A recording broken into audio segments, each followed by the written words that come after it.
Recordemos que cuando vimos el filum de los nematelmintes, dijimos que los nematelmintes se caracterizan por dos cosas, por ser cilíndrico y por tener dimorfismo sexual, o sea que hay machos y hembras. Esa era la característica fundamental de un nematelminte, un parásito redondo con machos y hembras. Y de ahí comenzamos a dividirlo en los dos grandes grupos. El primer grupo era la clase nematoda, que aparte de ser cilíndrico, tener dimorfismo sexual, poseían un aparato digestivo, ¿no? Que ya vimos toda su anatomía, su estructura, que tenían boca, faringe, esófago, intestino. Todo. Y la otra clase era la clase acantocéfala, que también son cilíndricos, tienen dimorfismo sexual, pero carecen de aparato digestivo.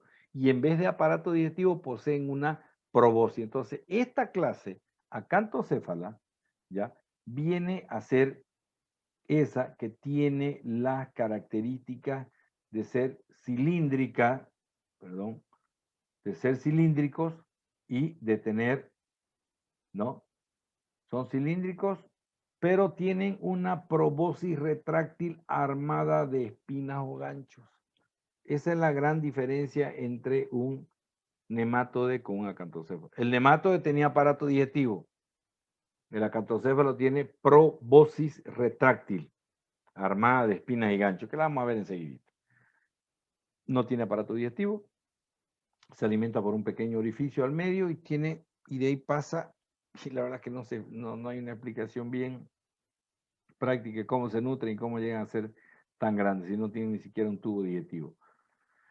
Los órganos excretores poseen racimo de células, claro. Ellos, como no tienen aparato digestivo, ingieren, se alimentan de lo que absorben, generalmente linfa y todo, de ahí cuando de la mucosa del intestino, porque están en intestino delgado. Y después, bueno, para eliminar tiene que tener un sistema excretor muy bien desarrollado, ¿no? Porque el que come tiene que eliminar por algún lado, ¿ya? Son unisexuales y tienen ciclos biológicos, o sea, unisexuales quiere decir que hay dimorfismo sexual, hay machos y hay hembras, o sea, no son hermafroditas, y bueno, van a tener un ciclo biológico que lo vamos a ver enseguida. En realidad, dentro de lo que es medicina veterinaria, hay tres parásitos importantes de una familia, que es la familia Oligocantorinchidae. El primer género se llama Macrocantorinchus hirudinaceus, el nombre más largo que existe. El segundo es la Oncicola canis, que es un parásito muy raro en perros, que no lo tenemos por acá. Y hay uno que está en peces, que se llama Echinorinchus jucundus, que en alguna tesis que se hizo hace muchos años, unos 20 años por el Chapare, se encontraron algunos especímenes en el Pacú. Pero en realidad de ahí se le perdió el rastro, por eso es que nos quedamos solamente con el Macrocantorinchus, que hay bastante aquí en Bolivia, sobre todo estamos hablando en cerdos criados a campo. Se localiza en intestino delgado de cerdos domésticos y jabalíes, ya está en la mayoría de los países del mundo, ya, y aquí en Bolivia hay mucho, en todos los cerdos que son criados a campo. Obviamente un cerdo criado en condiciones intensivas prácticamente, estamos viendo que muchos parásitos están desapareciendo, tanto en los cerdos y en las gallinas, porque se están criando en forma intensiva, ya no está comiendo la hormiguita, el escarabajo, el saltamontecito, ¿no? Tienen dietas completas y están muy bien. Entonces, estos son parásitos que, como le digo, por eso cada vez pierden más importancia, porque las crías se vuelven cada vez más intensivas. Bueno, están en el ileón, o sea, en el intestino delgado, también puede estar en el hombre, pero principalmente es un parásito de cerdo, tanto doméstico como, bueno, los silvestres, ¿no? Que son los famosos jabalíes, que inclusive llegan a cruzar con los cerdos domésticos y y también conciben, ¿no? Salen unos mestizos ahí medio raros, ¿ya? Se han visto animales también como en algunas ratas, el pecarí, el chancho de monte que tenemos acá nosotros, el chiquitito ese, ¿no? El solitario, uno rosillito que, ¿no? El otro, el jabalí, es uno más grande, no. Bueno, entonces los tenemos por acá, no hay ningún problema, hay harto. Esa es la característica, son más o menos incurvados, y en la parte anterior es gruesa y va terminando delgadito hacia atrás. Pueden ser de color medio blanco, color rojizo, color rojo pálido. Y acá vemos, esta es la famosa proboscis. Aquí una puntita se ve, ¿no? Ahí una puntita se ve la proboscis. Entonces, esta viene a ser la proboscis que está ahí. Entonces, ellos son muy estriados, tienen una cutícula muy estriada, prácticamente arrugada, y van de grueso a delgado hacia atrás. Y ahí está la proboscis. Esta proboscis, que la vamos a ver ahorita, ¿ya? Aquí tenemos el macho, es muy chiquitito, el macho mide unos 10 centímetros, fíjense, este es un machito, y la hembra hasta 35 centímetros, y hasta más. Entonces, fíjense, esta es una hembra, ellos están bien metidos en la mucosa. ¿Y cómo se fijan en la mucosa? Con esa proboscis que tiene, ¿ya? Entonces, fíjense, bien estriada, ¿no? Esta hembra es gruesa aquí adelante y va adelgazando hacia atrás. Y el macho que es chiquitito. ¿Mm? Hay mucha diferencia, ¿no? Un macho de 10 y la hembra de unos 30 centímetros. ¿Ya? Y hay bastante en el laboratorio. Creo que los parásitos que más tenemos son macrocantorinchos ahí en los frascos que hay, ¿no? La cutícula tiene estrías transversales muy bien marcadas. Prácticamente de estriado ya pasa casi como que arrugado. ¿Ya? Es inconfundible. Inconfundible por esta situación, ¿no? Por esto de que aquí tiene la proboscis, de que es esa puntita que se observa muy a menudo. Bueno.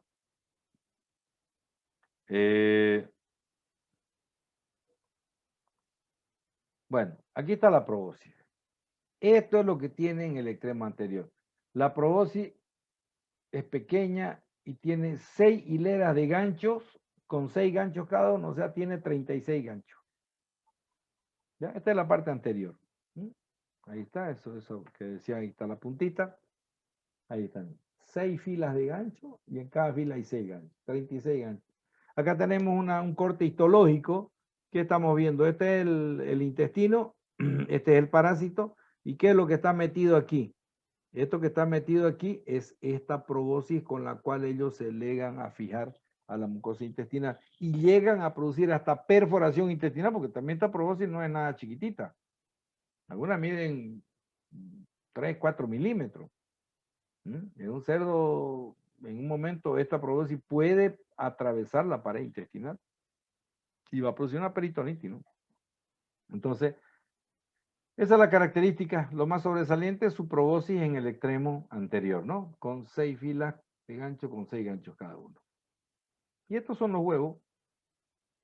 En realidad el huevo parece una pelota de fútbol americano, más o menos si lo ubican, la forma. Son grandes, llegan a medir hasta 110 micras. Son de los huevos, casi como de huevo fasciola. Pero el huevo fasciola en un extremo es así y el otro lado viene más boleadito, ¿no? En cambio este, ambos lados, es punto. Tiene 3 cutículas. Por lo tanto, es un huevo sumamente resistente a las condiciones ambientales. A veces, bueno, ojalá pues podamos verlo en laboratorio. Lo tenemos guardado en formol. Se rompe esta cutícula que es de color café, más o menos marrón oscuro, y queda el huevo más chiquitito. Y si se le rompe esta segunda cutícula, ya queda el huevo como una semilinga de girasol, queda una cosita larguita, casi transparente. Entonces a veces lo vemos así, lo vemos este tamaño, no sé si me están siguiendo acá, y a veces lo vemos este tamaño que ya es transparente. O sea, este nomás es el color oscuro, los otros dos son transparentes. El que le da el color marrón oscuro es la cutícula grande, la de afuera. Entonces, cuando vemos una muestra, a veces vemos así, lo vemos el más chico y lo vemos el chiquitito. Todos son macrocantorinchos, solamente que el uno ha perdido una o dos cutículas. La tercera cutícula no la pierde, esa es la que está pegada ahí. Bueno, entonces esa es la característica del huevo de macro. Inconfundible, se lo encuentra en materia fecal. Si yo hago un examen, puedo encontrar huevos de áscari, huevo de trichuri, huevo de macrocantorinchos, son huevos muy comunes en los cerdos. Obviamente, cerdos estamos hablando de cría nuevamente a nivel extensivo, ¿no? Bueno, esa es la característica. Pelota de fútbol americano, acuérdense, tiene la formita. Y estos son los estadios en realidad no son los estadios del macrocantorincho propiamente, es de todos los acantocéfalos. La clase nemato de cómo era, huevo, larva 1, larva 2, larva 3, larva 4, larva 5 y adulto, ¿no ves? Eran 7 estadios. Huevo, L1, 2, 3, 4, 5 y el adulto. 7 estadios. Estos tienen 5. Este es el huevo. ¿Ya? Este es el huevo. Esta larva se forma dentro del huevo que se llama acántor. Y este es un estadito entre el acántor y el cistacantor que le llaman larva acantela, que en algunos libros inclusive no la mencionan. Hablan de huevo, acántor, cistacanto. Inclusive en el texto está así. Huevo, acántor, cistacanto. El autor, bueno, para mí es más importante que Solvi, no la considera este estado. Dice huevo, acántor, cistacanto. Pero como lo ha encontrado que en algunos lo citan como esta larva acantela, es como un estadito intermedio entre este y este. Pero fíjense qué es lo que tiene. Desde el acántor ya tiene la probóscide con espina, ¿no? ¿Mm? Esta es una larva que se desarrolla dentro del huevo, parecido, acuérdense, al miracidio que hacían las basiolas, ¿no? Fíjense que tenía ahí su estructura esta ya dentro del huevo, forma el acántor, va transformándose y aquí se va a formar el cistacanto. El cistacanto es el estadio infectivo. Este es el estado infectivo, es como para nosotros la larva 3, digamos, ¿ya? Entonces, este cistacanto es el estadio infectivo. Eso que quede clarito. Ya, ahora vamos a ver lo del ciclo. Bueno, estos ciclos yo los pillo en internet y le comienzo a poner nombrecitos ya para... A ver, vamos a partir. Sencillo. ¿Dónde está? En el intestino delgado del cerdo. Bueno, a veces puede estar en hombre, muy ocasionalmente, pero lo peor por nosotros es el cerdo. ¿Qué hay ahí? Aquí está una hembra muy estriada con su probóscide. Una hembra pone unos 260,000 huevos por día durante unos 10 meses. Brava, ¿no? Muy parecida a la hembra del Ascari, ¿no? Que le echaba de 250,000 hasta 1,000,000.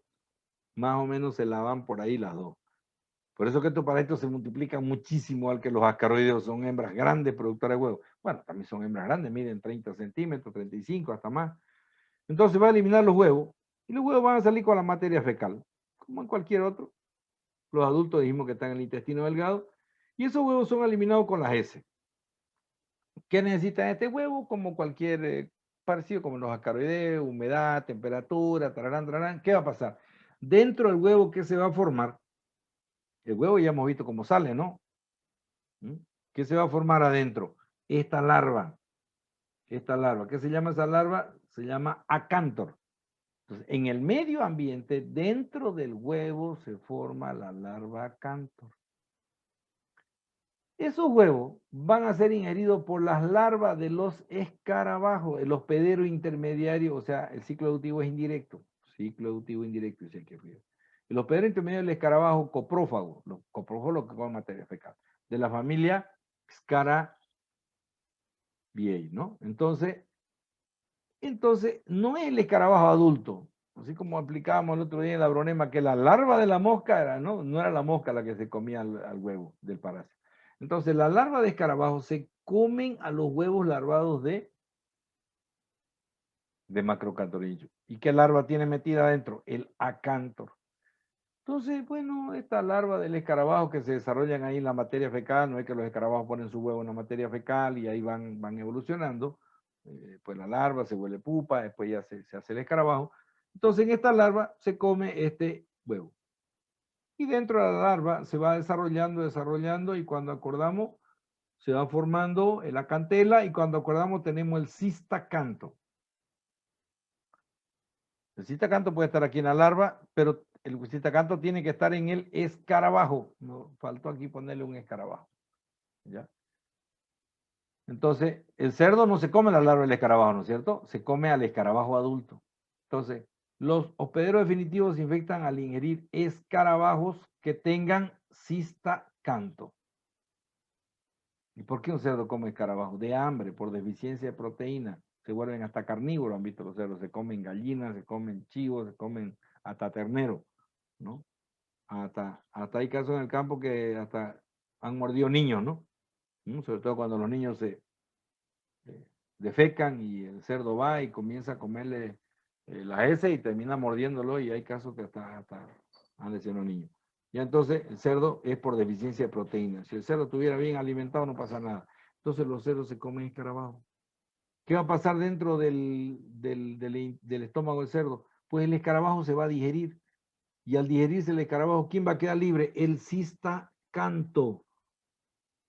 ¿Y qué hace el cistacanto después del estómago?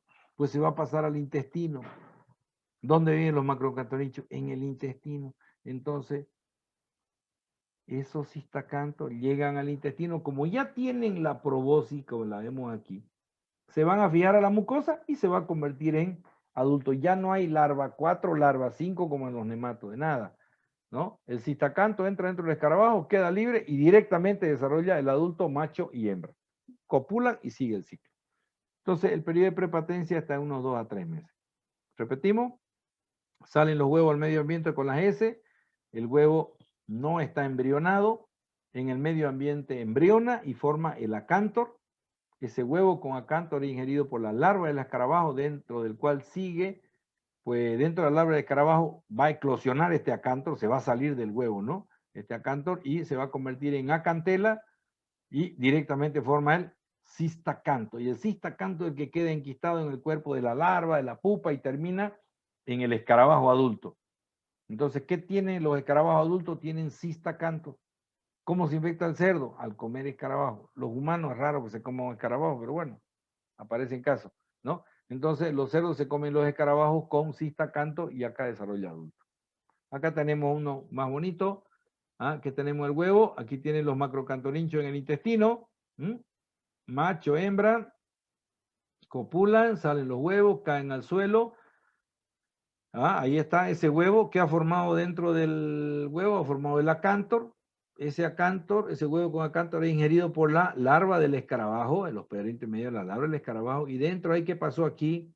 ¿Quién se liberó aquí? El acántor, ¿no? ¿En qué se va a convertir? En acantela y después se va a convertir en cistacanto. ¿Ya? Y el cerdo, ¿qué se va a comer? Se va a comer los escarabajos adultos que tengan cistacanto. Si accidentalmente un cerdo se comiera, porque el cerdo practica coprofagia, está usando las S a veces, si accidentalmente el cerdo se comiera una larva de escarabajo que ya tenga el cistacanto, igualingo, no importa, ¿no? Pero lo más común es que se coma al escarabajo, que tiene el cistacanto. Va a llegar aquí, ya estamos viendo que le va a pasar al escarabajo, va a ser digerido. ¿Quién queda libre? El cistacanto. ¿Qué libera el cistacanto? Fíjense que este cistacanto libera esta larvita que tiene aquí. Bueno, el cistacanto es una estructura más compleja, ¿no? Pero de ahí va a salir esta estructura aquí que tiene la probóscis más un pedacito del cuerpo. Aquí lo vemos. Y eso se va a ir al intestino, llega ahí a la mucosa y en 2 a 3 meses vuelve adulto. Creo que este ciclo está mucho más perfecto. Entonces sale el huevo sin embrionar, ojo de nuevo, forma el acántor, es ingerido por la larva de escarabajo, se libera el acántor, se enquista en el cuerpo de la larva del escarabajo, ese acántor se convierte en acantela y luego la acantela se va a convertir en cistacanto, que es el estadio infectivo en el cuerpo.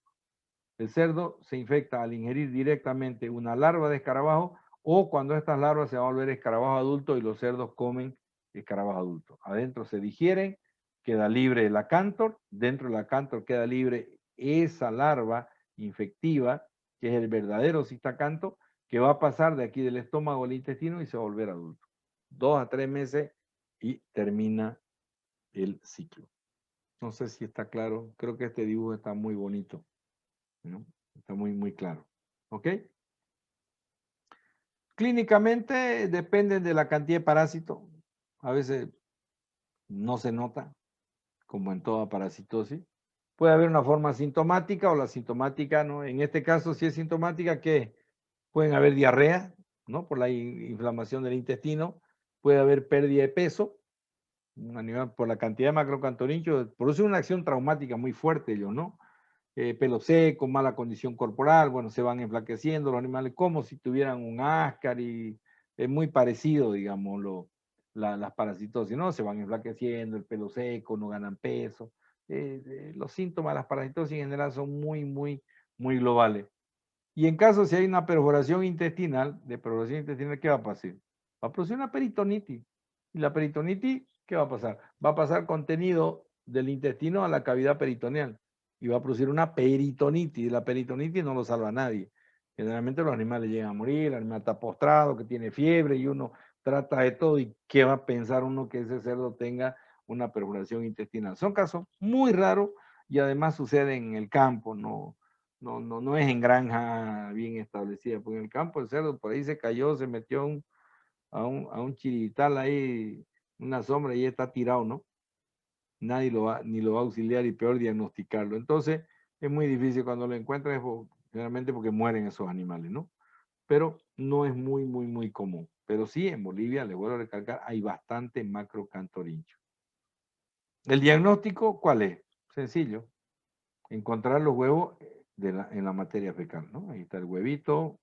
Veamos aquí, fíjense que no tiene todavía la cántor, con sus 3 cutículas, huevo marrón, grande, casi al tamaño del huevo de fasciola, inconfundible.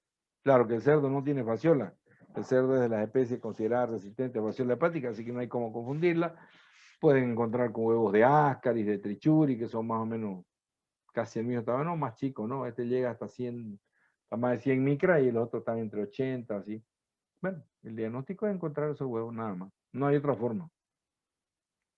Y es fácil, ¿no? Porque como las hembras eliminan tanto huevo, es como todo. Por eso que los ascaroideos son facilitos de identificar, porque las hembras eliminan de 250.000 hasta 1.000.000 de huevos. Entonces, pues es fácil encontrar huevo en la materia fecal. Lo mismo esta, ¿no? La hembra de 250.000 huevos para arriba puede producir. El tratamiento, bueno, si se diagnostica, los antihelmínticos convencionales pueden usar albendazol, los benzimidazoles, ¿no? Albendazol, pebendazol, mebendazol, o las lactonas macrocíclicas, que están la ivermectina, ¿no? La doramectina, para el caso de los cerdos, está totalmente prescrita, no hay ningún problema. Los mismos antiparasitarios que actúan contra nematodes, actúan contra acantocéfalo, que son básicamente los benzimidazoles y las lactonas macrocíclicas. La profilaxis, alimentar bien a los cerdos, evitar que consuman escarabajos, lo cual generalmente lo realizan por deficiencia de proteína en su dieta. Si un cerdo come escarabajo, imagínense qué dietibilidad va a tener para un pobre escarabajo, ¿no? Imagínense. Si es puro quitina eso, ¿no? Durísimo, ¿no? Pero los animales lo comen, ¿no? Así hay un parásito en perro también que se llama Spirocerca lupi, que no la avanzamos porque es muy raro acá. Forma unos nódulos en el esófago. Igual se infectan comiendo escarabajo. ¿Y de dónde un perro come escarabajo? De hambre, pues. Lo mismo los cerdos. Un animal que come escarabajo porque tiene deficiencia de proteína es uno de los síntomas clásicos, ¿no? Que están comiendo eh, durante las noches, ¿no? Cuando salen a la luz, ¿no? A veces en las casas salen y entre los patos, la gallina y los perros se andan peleando y los cerdos andan peleando los escarabajos ahí, ¿no? Entonces, ese es sencillo, tratamiento con antihelmínticos y obviamente su reconstituyente, pero la profilaxis es alimentar bien a los cerdos. Eso, jóvenes, sería con respecto a esta clase acantocéfala que, como les mencionaba, este es el parásito más importante de esta clase. Hay bastante en cerdos de cría extensiva, en granjas prácticamente no existe. Y reiterarles que hay 2 géneros más. Uno es la Oncicola canis, que tiene un ciclo muy parecido, que no lo tenemos por acá. Es un parásito bastante común en Estados Unidos, en Canadá. Y también alguna vez en alguna tesis que hizo el doctor Nabil Corcuy en piscicultura, se encontró en el pacú o tambaquío, son parecidos, son iguales casi, son hermanos. Se encontró un parásito que se llama Echinorinchus jucundus, ¿no? Que puede estar a veces en peces. Entonces, bueno, cada vez vamos a ir incorporando de repente a futuro ya algunos de estos parásitos porque cada vez están apareciendo más y más, ¿no? En peces como, ya, como el caso del diplostomum, que está muy de moda ahorita apareciendo en el pacuno, que es un trematodo parecido a la fasciola, ya que el pescado es hospedero intermediario. Bueno, eso, jóvenes, sería en cuanto a a todo lo que es la materia de parasitología 1, donde hemos visto primero lo que es biología parasitaria, después vimos el filum de los platelmintes, que eran los planos, céstodes y después tremátodes, perdón, sí, los cestos, después los eucestos, que son los cestos verdaderos, y los cotilodas, ¿no? Los cestos los dividíamos en eucestos y cotilodas. Ya, los cotilodas eran los pseudocestos del Difilibotrum latum. Y después pasamos a los trematodes, donde el principal es la fasciola hepática. Y luego ya pasamos a los nematelmintes, que eran cilíndricos y con dimorfismo sexual. Y vimos dos clases, la clase nemátoda y terminamos con esta clase acantocéfala. Entonces, con esto se termina todo el programa de la asignatura de Parasitología 1.